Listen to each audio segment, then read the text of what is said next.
اعوذ باللہ من الشیطان الرجیم بسم اللہ الرحمن الرحیم لیس علیکم جناح ان تبتغوا فضلا من ربکم صدق اللہ العظیم۔ دوسرے پارے کی ایک آیت کا ایک چھوٹا سا ٹکڑا ہے یہ، جس میں اللہ نے فرمایا کہ جب تم حج کے لیے جاؤ اور حج کرو تو ساتھ ساتھ تجارت کرنے میں کوئی گناہ نہیں ہے۔ حج کے ساتھ حج کے سفر میں تجارت کرنے میں کوئی گناہ نہیں ہے، تمہیں تجارت کی اجازت دی جاتی ہے۔ اس تجارت کی اجازت دینے کے لیے اللہ تعالیٰ نے جو جملہ ارشاد فرمایا وہ یہ کہ لیس علیکم جناح ان تبتغوا فضلا من ربکم، کہ تم اللہ کے فضل میں سے طلب کرو، ڈھونڈو، حاصل کرو، اس کے اوپر تمہارے لیے کوئی گناہ نہیں ہے۔ تجارت یعنی پیسے کمانے کے لیے اللہ تعالیٰ نے اس کے لیے لفظ کہا ہے فضل۔ اللہ تعالیٰ کا فضل ہے، اللہ تعالیٰ کا کرم ہے، اللہ کا احسان ہے یہ کہ تمہیں اللہ تعالیٰ یہ توفیق دے رہا ہے۔ جب اللہ تعالیٰ کا فضل کیسے ہے؟ ہم تو اپنی محنت خود کرتے ہیں، تجارت کرنے کے لیے جاتے ہیں، بہت محنت کرتے ہیں، مزدوری کے لیے جاتے ہیں، ملازمت کرتے ہیں، محنت کرتے ہیں وغیرہ وغیرہ۔ آپ ممکن ہے سوچیں، لیکن میرے دوستو یہ بات یقین رکھیں کہ خاص اللہ کا فضل ہے، اس وجہ سے آپ کو روزی مل رہی ہے، ورنہ کتنے سارے محنت کرنے والے ہیں روزی نہیں ملتی، کتنے سارے ہیں ملازمتوں والے پیسے نہیں ملتے، کتنے سارے ہیں تجارت کرنے والے نقصان پر نقصان اٹھا رہے ہیں، ان کو کچھ نہیں ملتا۔ جو کچھ اللہ دیتا ہے تو اپنے فضل سے دیتا ہے۔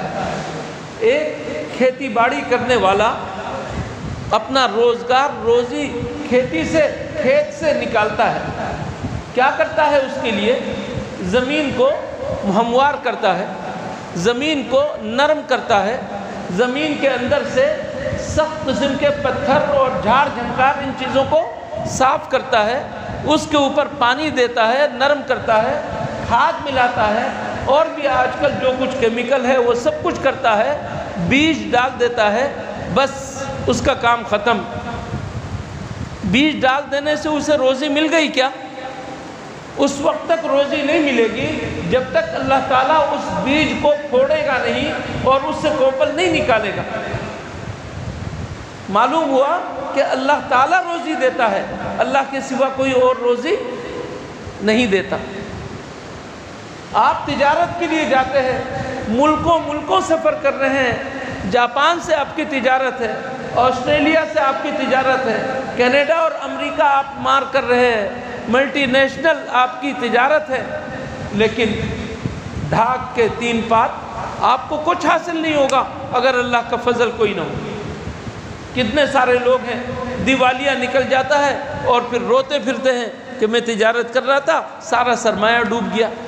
دینے والا اللہ ہوتا ہے، دینے والا اللہ ہوتا ہے۔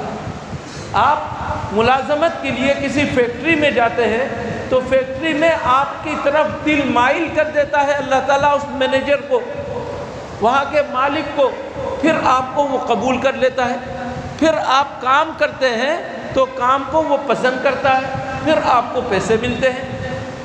اللہ تعالیٰ ہی کراتا ہے، تو آپ ملازمت کریں، کھیتی باڑی کریں، تجارت کریں، جو کچھ آمدنی آپ حاصل کریں گے یہ آمدنی اللہ کا فضل ہے۔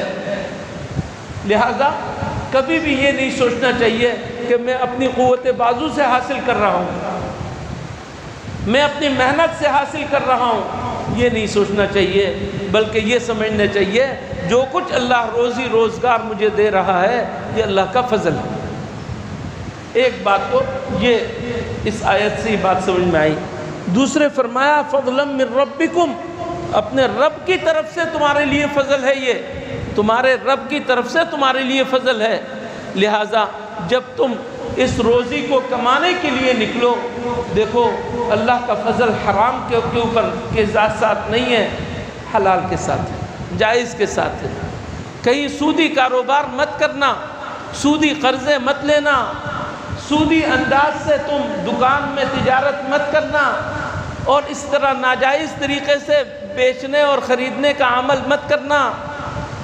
ہر چیز کے لیے حدود مقرر ہیں، ہمارے دین نے ہمیں سکھایا ہے، ان حدود کے اندر رہ کر تم تجارت کرنا، ملازمت کرنا، کھیتی باڑی کرنا، سب کچھ کرنا، تمہیں جائز طریقے کو اختیار کرنا چاہیے، ناجائز طریقے کو نہیں۔